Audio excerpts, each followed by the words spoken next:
ইচ্ছাকৃত আপনি যদি কাউকে 2টা থাপ্পড় মারেন আপনি কিন্তু শাস্তি পাবেন, বাট প্রাইভেট ডিফেন্স বা আত্মরক্ষার উদ্দেশ্যে আপনি যদি কাউকে মেরেও ফেলেন আপনার কিচ্ছু হবে না। এই আত্মরক্ষা বা প্রাইভেট ডিফেন্স আমাদের বাংলাদেশের প্রত্যেকটা মানুষের অধিকার, এবং আজকের ভিডিওতে আমরা এই অধিকারটা নিয়েই কথা বলবো। এই ভিডিওতে আমরা জানবো আমরা কখন প্রাইভেট ডিফেন্স ইউজ করতে পারবো, আমরা কাদের বিরুদ্ধে প্রাইভেট ডিফেন্স ইউজ করতে পারবো, কাদের বিরুদ্ধে প্রাইভেট ডিফেন্স ইউজ করতে পারবো না, এবং কখন প্রাইভেট ডিফেন্স ইউজ করতে গিয়ে আমরা কারোর মৃত্যু ঘটাতে পারবো।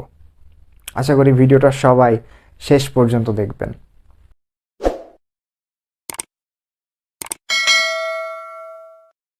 প্রাইভেট ডিফেন্সের কথা বলা আছে Bangladesh দণ্ডবিধিতে।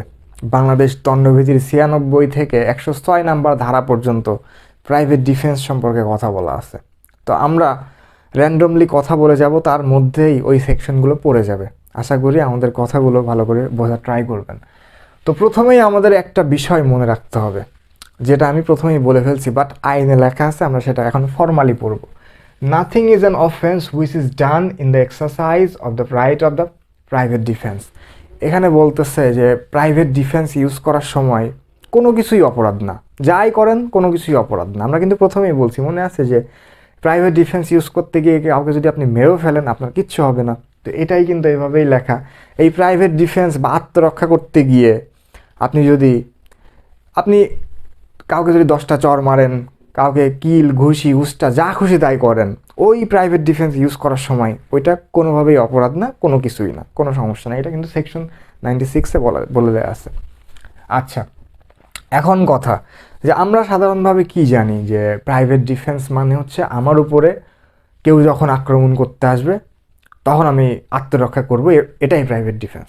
Yes, it is right, but শুধুমাত্র নিজের শরীরকে রক্ষা করা না। আমাদের সেকশন 97 বলতেছে যে আত্মরক্ষা বা এই প্রাইভেট ডিফেন্স বলতে বোঝা যায় আপনি ওন বডি অথবা বডি অফ অ্যানাদার পার্সনকেও প্রোটেক্ট করা। ধরেন আপনি আপনার উপরে কেউ আক্রমণ করতে আসছে, আপনি সেটা প্রতিহত করলেন, সেটা তো প্রাইভেট ডিফেন্স হলো। বাট আপনার সামনে দেখতেছেন যে আপনার বন্ধুকে অন্যরা মিলে আক্রমণ করতে আসছে, আপনার বন্ধুকেও আপনি প্রোটেক্ট করতে পারবেন, কোনো সমস্যা নাই, সেটাও প্রাইভেট ডিফেন্স। আবার আমরা তো সবসময় আমাদের নিজের থেকে প্রায় আমাদের প্রপার্টিটাকেই বেশি ভালোবাসি, তাই না? তো যাই হোক, এই নিজের প্রপার্টি বা ওন প্রপার্টি, আমার প্রপার্টির উপরে কেউ হস্তক্ষেপ করতে আসলে তো আমি ছেড়ে দেবো না, তো তাকে তো আমি প্রতিহত করবোই, সেটা তো প্রাইভেট ডিফেন্স হবে। এবং সেই সাথে প্রপার্টি অফ অ্যানাদার পার্সন, আর একজনের প্রপার্টি, ধরেন আপনার আত্মীয় স্বজনের প্রপার্টি বা আপনার প্রতিবেশীর প্রপার্টির উপরেও কেউ যদি অন্যায়ভাবে আসে, তাহলেও কিন্তু আপনি তার প্রপার্টি রক্ষার ক্ষেত্রে আপনি প্রাইভেট ডিফেন্স ইউজ করতে পারবেন।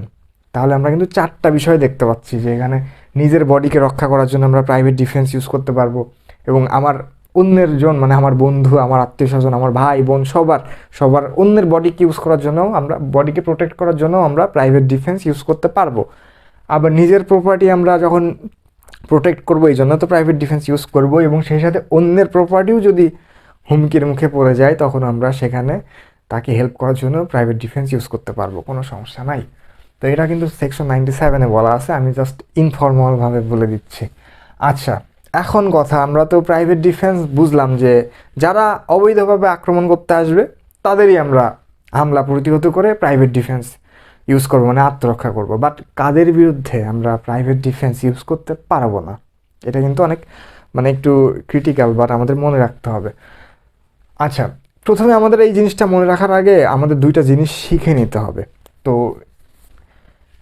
Apprehension of death, apprehension of death আমি যদি সহজভাবে বোঝাই, ধরেন কেউ এমন একটা কাজ করতে আসছে এবং ওই কাজটা যদি সে করে আপনার মৃত্যু হবে। ধরেন একজন আপনাকে একটা দা নিয়ে বা চাপাতি নিয়ে বা পিস্তল নিয়ে আপনার তাক করে আছে, তাহলে তো কি পিস্তলটা চেপে দিলে কি ঠুস, আপনিও মরে গেলেন। দা দিয়ে এক মাথার উপর কোপ দিলে কি মরে গেলেন, চাপাতি দিয়ে এক কোপ দিলে মরে গেলেন।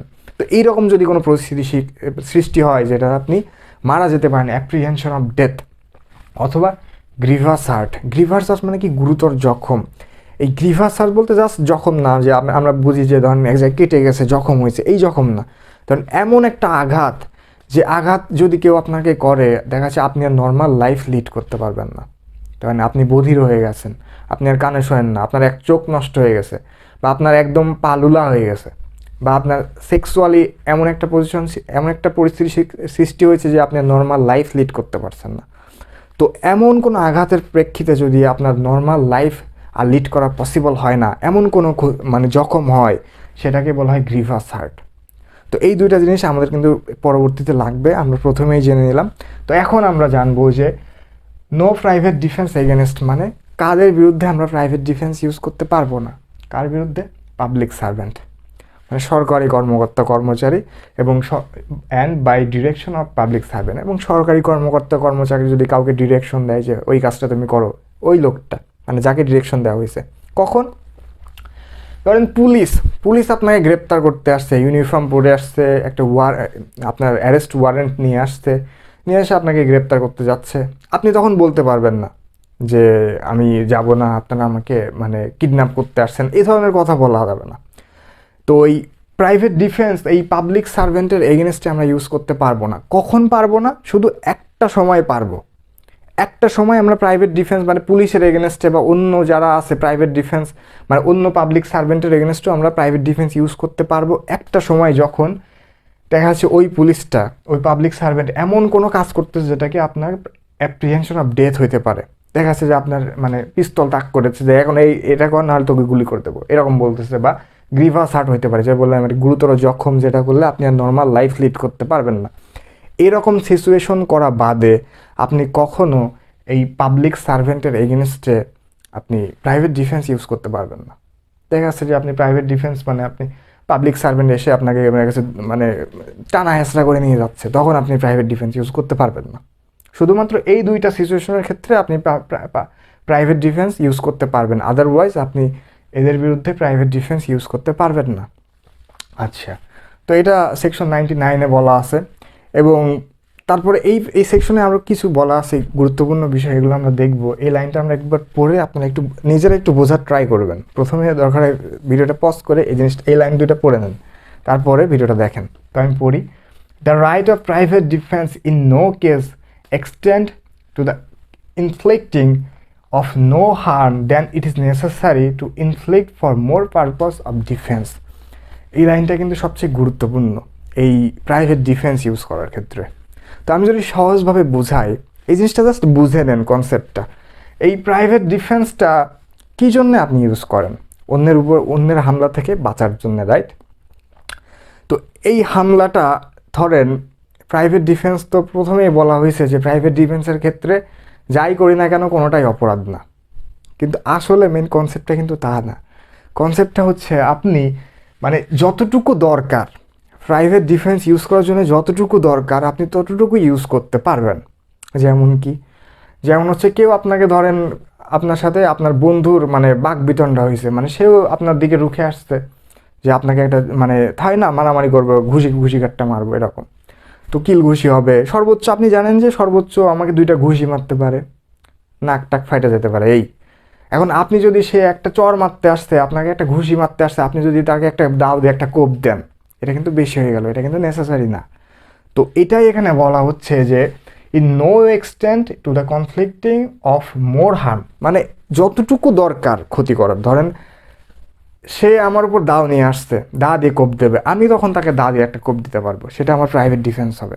বাট সে আসছে যে সে বলতেছে এই তুই এটা কেন করছিস, এই তো তোকে মারবে, হবে না কলার চাপাচাপি করি আমরা, সামান্য একটু গ্যাঞ্জাম দেখা গেছে রাস্তার মধ্যে, একটা গ্যাঞ্জাম হয়েছে 2 বন্ধুর মধ্যে বা আরেকটা লোকের সাথে, রাস্তা জ্যাম লাগছে, আপনার মোটরসাইকেল নিয়ে যাচ্ছেন, আপনার সামনে একটু বাধাই দিছে, আপনার মোটরসাইকেল দেখেছে হেডলাইটটা ভেঙে গেছে বা অন্য কোনো সমস্যা হয়েছে, তখন কিন্তু আপনি যাই বলবেন এই কি এরকম করছেন, তার সাথে কি সর্বোচ্চ কি হতে পারে 2-3টা চট থাপ্পড় হতে পারে, তার বেশি না। বাট ওই সময় কিন্তু আপনি পিস্তল বার করে তাকে গুলি করে দিতে পারবেন না, এটা প্রাইভেট ডিফেন্স না। প্রাইভেট ডিফেন্স এই কনসেপ্টটাই ফলো করতে বলছে এখানে, যে তোমার যতটুকু দরকার, ঠিক আছে, প্রাইভেট ডিফেন্সটা ইউজ করার জন্য যতটুকু দরকার ততটুকুই হার্ম করো, তার বেশি দরকার নাই। কেউ তোমাকে পিস্তল তাক করে আসে, তুমি তাকে পিস্তল তাক করো, সমস্যা নাই। বাট কেউ তোমাকে একটা চর মারতে আসছে, তুমি তাকে পিস্তল বের করে গুলি মারি দিও না। এটাই বোঝাচ্ছে এখানে যে যতটুকু দরকার সে ততটুকু ইউজ করো। আর এই প্রাইভেট ডিফেন্সটা আমরা কখন ইউজ করতে পারবো, মানে কখন বুঝবো যে মানে কাউকে মারার পর যেমন কেউ আমাকে একটা চর মারছে, তারপরে কি আমি তাকে মারতে পারবো কিনা, না তা দরকার নাই, সেটা বলতেছে না। বাট কেউ যদি আপনি দেখেন যে না এখন আমাকে মারবে, ধরে মারবে, তখন আপনি তার মারার আগে আপনি তাকে একটা মার দিতে পারেন, তাতে সমস্যা নাই, ঠিক আছে। বাট মার দেওয়ার পর, মার খাওয়ার পরে আমি তাকে মারবো, এই ধরনের কোনো বিষয় দরকার নাই। বাট মানে যখন আপনাকে মারতে আসছে তখন আপনি সেই প্রাইভেট ডিফেন্সটা ইউজ করতে পারবেন, কোনো সমস্যা নাই। আর প্রাইভেট ডিফেন্স ইউজ করার সময় আপনাকে মাথায় রাখতে হবে যে আপনি যদি পারেন, দেখা যাচ্ছে পুলিশকে, ধরেন আপনাকে কেউ থ্রেট কল দিছে, হয় না এরকম যে তুই ওখানে থাক, তোকে 2 ঘন্টা পরে এসে মারবো, বা তুই ওখানে থাক আমরা আসতেছি তোকে মারবো। তো এই সময় আপনি ওখানে বসেই আছেন মারামারি করবেন বলে, তো এইগুলো কিন্তু প্রাইভেট ডিফেন্স হবে না। মাথায় নেন একটু কেয়ারফুলি। ধরেন আপনার টাইম আছে, দেখা যাচ্ছে যে আপনি জানেন যে একটু পরে আমার সাথে একটা কেওয়াজ হইতে পারে, মারামারি হইতে পারে 2 ঘন্টা পরে বা 3 ঘন্টা পরে, বা ওই জায়গায় যদি আমি যাই আমার সাথে একটা সমস্যা হইতে পারে, এবং আপনি ওই সময়ের মধ্যে আপনি প্রশাসনের হেল্প নিতে পারবেন, পুলিশের হেল্প নিতে পারবেন। তো ওই পুলিশের হেল্প নেওয়ার সময়টুকু যদি আপনার থাকে, তাহলে কিন্তু আপনাকে পুলিশের হেল্প নিতে হবে। আপনার সময় ছিল, সব ছিল, আপনি ইচ্ছা করে গেছেন, ইচ্ছা করে যেয়ে মারামারি করছেন, ওইটা কিন্তু প্রাইভেট ডিফেন্স না। আপনার যদি কোনো সময় নাই, আপনার আচমকার উপরে কেউ মারছে, বা আপনার ওই রকম সুযোগই নাই আপনার পুলিশের হেল্প নেয় বা কোনো প্রশাসনের হেল্প নেয়, ওই সময় যদি আপনি কারোর সাথে সমস্যা হয় তখন আপনি প্রাইভেট ডিফেন্স ইউজ করতে পারবেন। বাট আপনাকে থ্রেট কল দিছে যে 5 ঘন্টা পরে তুই এখানে আয় তোকে মারবো, তখন আপনি 5 ঘন্টা পরে মারামারি করতে গেছেন, ওখানে মারামারি করতে যেয়ে সে আপনাকে মারছে, আপনিও মারছেন, ওইটা কিন্তু আপনি বলতে পারবেন না যে আমি তো প্রাইভেট ডিফেন্স করছি। ওইটা প্রাইভেট ডিফেন্স না, তার মানে আপনি ওখানে মারামারি করতে গেছেন। তো প্রাইভেট ডিফেন্স ইউজ করার আগে অবশ্যই আপনার যদি টাইম থাকে, অবশ্যই আপনার যদি সেই পসিবিলিটি থাকে, আপনাকে অবশ্যই প্রশাসনের হেল্প নিতে হবে। তারপরে আপনি সেই ব্যবস্থাটা করতে পারবেন। আপনার যদি লাগে এই প্রাইভেট ডিফেন্স, তখন আপনি ইউজ করতে পারেন। বাট আগে সময় পেলেই, সুযোগ থাকলেই আগে আপনাকে প্রশাসনের হেল্প নিতে হবে, পুলিশের হেল্প নিতে হবে। আচ্ছা, তো এখন আমাদের মেন ইন্টারেস্টিং টপিকটা, আমরা প্রাইভেট ডিফেন্স ইউজ করতে গিয়ে একজনকে মেরে ফেলতে পারবো, কখন। তো এক্ষেত্রে আমরা প্রথমেই দেখছি যে আমরা দুইভাবে আমরা প্রাইভেট ডিফেন্স করতে পারি, রাইট। নাম্বার 1 কি, এগেনস্ট আওয়ার বডি, আমাদের বডির উপরে বা আমার আরেকজনের বডির উপরে যে কেউ যদি আঘাত করে, তখন আমরা প্রাইভেট ডিফেন্স করতে পারি। আবার প্রপার্টির উপরে যদি কেউ আক্রমণ করে, তখন আমরা প্রাইভেট ডিফেন্স করতে পারি। তো এই ক্ষেত্রে কিন্তু দুইটা, বডির ক্ষেত্রে একই রকম, আবার প্রপার্টির ক্ষেত্রে আরেক রকম। বডির ক্ষেত্রে কি করলে আমরা তাকে মেরে ফেলতে পারবো, সেটা আমরা প্রথমে দেখবো, এবং তারপরে আমরা দেখবো যে প্রপার্টির উপরে কেউ যদি আক্রমণ করে তখন আমরা মেরে ফেলতে পারবো কখন। তো প্রথমে an assault, apprehension of death. আমরা কিন্তু প্রথমেই বলছিলাম যে অ্যাপ্রিহেনশন অফ ডেথ মানে কি, কেউ যদি আপনাকে যে ধরেন গুলি করতে চলে আসছে, আপনার তাতে মৃত্যু হবে, এটা আপনি বুঝে যাচ্ছেন, তখন আপনি তাকেও মেরে ফেলতে পারবেন, ঠিক আছে। কেউ যদি এমন কিছু ঘটায় যার কারণে আপনার মৃত্যু হতে পারে, তখন আপনিও তাকে মেরে ফেলতে পারবেন। আচ্ছা, তারপরে গ্রিভাস হার্ট, যেটা বললাম, গ্রিভাস হার্ট মানে এমন যদি কোনো জখম করে যে আপনি আর আপনার নর্মাল লাইফে লিড করতে পারবেন না, আপনার শরীর বিকৃত হয়ে যাবে, তাহলে এই ধরনের কোনো কিছু যদি আপনাকে করতে আসে, তাহলে আপনি তাকে মেরে ফেলতে পারবেন, কোনো সমস্যা নাই। দেন কমিটিং রেপ, এটা বিশেষ করে মেয়েদের জন্য, যারা মেয়েরা আছেন তারা অবশ্যই বিষয়গুলো জেনে রাখবেন যে কেউ যদি রেপ করতে আসে আপনাকে, আপনি চাইলে তাকে মেরে ফেলতে পারবেন, তাতে কোনো সমস্যা নেই, আপনার কিচ্ছু হবে না, বরং আপনাকে সবাই বাহবা দিবে। দেন আনন্যাচারাল লাস্ট, আনন্যাচারাল অন্যরকমভাবে, ন্যাচারাল না, অস্বাভাবিক কোনো লালসা, যেটা আমরা বলি অস্বাভাবিক লালসা, যদি কেউ আপনার সাথে দেখায় বা আপনার উপরে এরকম করতে চায়, আপনি তাকে মেরে ফেলতে পারবেন। দেন কিডন্যাপিং অ্যান্ড অ্যাবডাকশন, আপনাকে যদি অপহরণ করে যদি রেখে দেয়, আপনি তাকে মেরে ফেলতে পারেন, কোনো সমস্যা নাই। অ্যান্ড রংফুলি কনফাইন, অবরোধ করে রাখা। অবরোধ করে রাখা, এমনভাবে আপনাকে অবরোধ করে রাখছে যে আপনি পুলিশের কাছেও যেতে পারবেন না, আপনার ফ্যামিলি মেম্বারদের কাছেও যেতে পারবেন না, কোনোভাবেই না। আপনি দেখা যাচ্ছে এমন জায়গায় রাখছে, আপনার কোনোভাবেই বেরোনোর উপায় নাই। তো ওই সময় আপনি চাইলে যদি পারেন মেরে ফেলতে পারেন, কোনো সমস্যা নেই, আপনাকে কেউ বাধা দিবে না। বাধা তো দিবেই, কিন্তু আপনাকে কোনো সমস্যা হবে না। মেরে ফেলার পরে আপনাকে কেউ প্রশ্ন করবে না যে আপনি কেন মারছেন, এটা আচ্ছা ঠিক আছে। এবার আমরা বডি দেখলাম যে এই জিনিসগুলো যদি বডির উপরে, এগুলো তো সব বডির উপরে, ইন্ডিভিজুয়াল বডি বা আপনার বডির উপরে আঘাত হলে, আক্রমণ হলে, এই জিনিসগুলো যদি আমরা পাই, তখন আমরা একজনকে মেরে ফেলতে পারবো, যে আক্রমণ করছে তাকে মেরে ফেলবো, একদম সিম্পল। দেখবোই না, চোখেই দেখবো না। কেউ আপনাকে রেপ করতে আসছে, আপনি যদি সুযোগ পান তাকে মেরে ফেলেন, কোনো সমস্যা নাই। আচ্ছা, প্রপার্টি মানে আমাদের সম্পদের উপর কখন কিভাবে কী রকম আক্রমণ হইলে আমরা তাকে মেরে ফেলবো। আচ্ছা, এখন দেখি রবারি, ডাকাতি করতে আসছে, আমরা তাকে মেরে ফেলতে পারবো কখন? অ্যাটেম্পটস টু হার্ট এবং ডেথ, ধরেন মানে মারতে আসছে। ডাকাতি করে তো স্বাভাবিকভাবে আমরা দেখি যে ডাকাতি করতে আসলে কি আমরা সব দিয়ে দিচ্ছে, যাও ভাই নিয়ে যাও, তারা কিন্তু মারধর করে, হুমকি ধামকি দেয়, মানে না দিতে চাইলে মারে। তো এরকম পজিশনে আসলে আমরা যদি পারি ওই ডাকাতদের, যদি সবাইকে পারি সবাইকেই মেরে ফেলবো। দেন হাউস ব্রেকিং অ্যাট নাইট, শীত কেটে চুরি করা, আমরা তো মোটামুটিভাবে জানি, তাই না?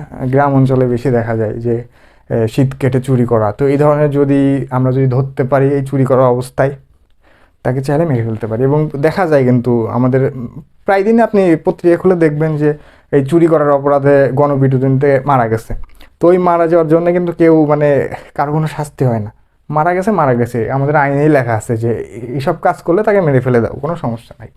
দেন mischief of fire committed in any building tent, আমাদের কিন্তু দেখি যে মাঝে মাঝেই আগুন লাগে। তো কেউ যদি ইচ্ছাকৃতভাবে শয়তানি করে কোনো বিল্ডিংয়ে বা টেন্টে যেখানে মানুষ বাস করে, কোনো প্রপার্টি আছে, সেটা যদি ইচ্ছাকৃতভাবে আগুন দিয়ে পুড়াই দিতে চায় বা ধরা পড়ে ওই সময়, তাকে মেরে ফেলে দিতে হবে, কোনো সমস্যা নেই তাতে। Then theft, mischief of house trespass, হুইসপে reasonably cause of apprehension of death, তখন কেউ চুরি করতে আসছে। হাউস ট্রেসপাস মানে কি? ট্রেসপাস মানে হচ্ছে অবৈধভাবে অনুপ্রবেশ। আপনার পার্সোনাল ঘর, ওই ঘরে তো আপনিই প্রবেশ করবেন, তাই না? তারপরে কেউ যদি জোর করে আসে আপনার ঘরে, সেটাই হবে ট্রেসপাস, মানে অবৈধভাবে আপনার ঘরে অনুপ্রবেশ করতেছে। তো এই ধরনের যদি হয় এবং সেইগুলো যদি তারা যদি এমন বিহেভ করে যে কারণে আপনার মৃত্যু হতে পারে, আপনার গলায় ছুরি ধরে বলতেছে এই এটা দে, তোকে মেরে ফেলবো, তখন আপনার কাছে যদি বাম হাতে যদি আরেকটা কিছু থাকে, আপনি তাকে ধরে মেরে ফেলতে পারবেন, কোনো সমস্যা নাই। তো এই যে বিষয়গুলো আমরা কিন্তু মানে প্রত্যেকটা মানুষের আমার মনে হয় যে জানা উচিত, যে কখন কিভাবে আমরা মানে কার বিরুদ্ধে আমরা এই প্রাইভেট ডিফেন্সটা ইউজ করতে পারবো। এটা জানা থাকলে কিন্তু আমাদের অনেক সময় মনে হইতে পারে যে আমার বাড়িতে চোর আসছে, চোর তো এরকম করতেছে, আমি ওকে মেরে ফেললে কি আমার আবার মৃত্যুদণ্ড হবে নাকি? কারণ স্বাভাবিকভাবে আমি যদি কাউকে মার্ডার করি, আমার মৃত্যুদণ্ড অথবা যাবজ্জীবন কারাদণ্ড হবে। বাট এই ধরনের সিচুয়েশন আসলে কেউ যদি আমাকে গ্রিভিয়াস হার্ট করতে চায় বা মৃত্যু ঘটাতে চায়, আমরা তোকে মেরে ফেলতে পারবো, কোনো সমস্যা নাই। তো আশা করি সবাই বুঝতে পারছেন যে এই প্রাইভেট ডিফেন্স সম্পর্কে। আমি আসলে আশা করি যে সবার ভালো লাগছে ভিডিওটা। আর যদি ভালো লাগে তাহলে প্লিজ সাবস্ক্রাইব করবেন আমাদের ইউটিউবে, আর ফেসবুকে দেখলে অবশ্যই আমাদের পেজটাকে ফলো করবেন। আপনাদের কমেন্ট আশা করি সবসময় যে আপনারা বলবেন যে আপনার কী সমস্যা বা কোথায় বুঝতে পারেন নাই, বা কোথায় বুঝতে পারছেন, কোথায় ভালো লাগছে, কোথায় খারাপ লাগছে। কারণ ভিডিও তো করি আপনাদের জন্যই, তো আপনাদেরকে যদি বুঝাইতে পারি সেটাই আমার সার্থকতা। আর যদি কোনো মানে সমস্যা হয় বা এখানে আরেকটু ইমপ্রুভ করা দরকার, সেগুলো প্লিজ বলবেন, ঠিক আছে? তাহলেই তো আস্তে আস্তে ইমপ্রুভ করতে পারবো। তো যাই হোক, আজকের ভিডিওটা এই পর্যন্তই। সবাই ভালো থাকবেন, সুস্থ থাকবেন, দোয়া করবেন। আল্লাহ হাফেজ।